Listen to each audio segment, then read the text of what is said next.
empowerment.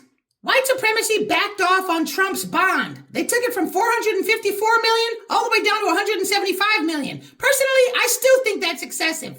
Although there have been a couple billion-dollar bonds in the past, this one just reeks of corruption because it's obvious that the government is being weaponized against Donald Trump.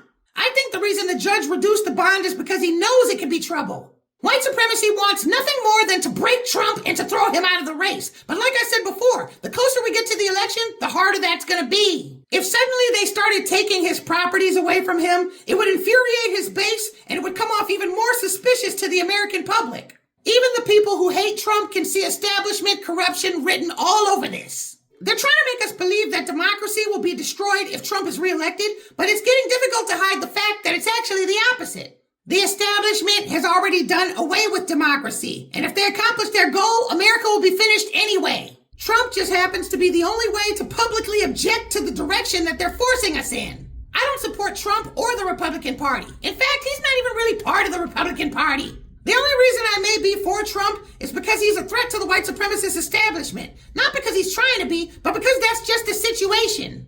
I believe the chaos that will ensue if Trump is reelected will ultimately lead to the permanent destruction of anti-black white supremacist policy in America.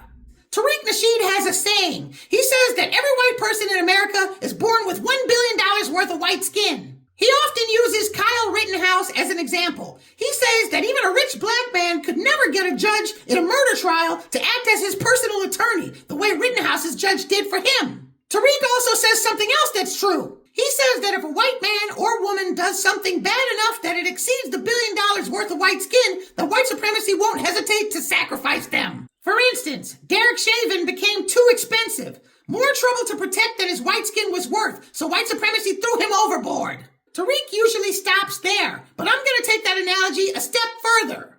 I believe there's a point where white supremacy, as a whole, can screw up so badly that it'll be forced to sacrifice itself altogether. I believe there's a point where the white racial order will become too burdensome even for itself. If we can manage to withhold enough black votes away from Jim Crow Joe Biden, then Trump will win and white supremacy will spend the next 4 years attacking itself. The country will survive, but white supremacy's attempts to permanently freeze the white racial status quo will not. Let's talk about RFK for a second. What an idiot. Nobody likes this clown as it is. Now he's got China O'Brien as his VP pick. She specifies that she's half German and Irish every chance she gets, but there's a large helping of shrimp fried rice on top of that. I think she's coming in with a lot of money, but none of it's going to help. The only thing this goofball is good for is helping us ensure a Biden loss to Trump. The media is trying to say that RFK running is going to be bad for both Biden and Trump, but I think Biden is the only one who really needs to worry. Neither white conservatives or blacks want him or his China woman.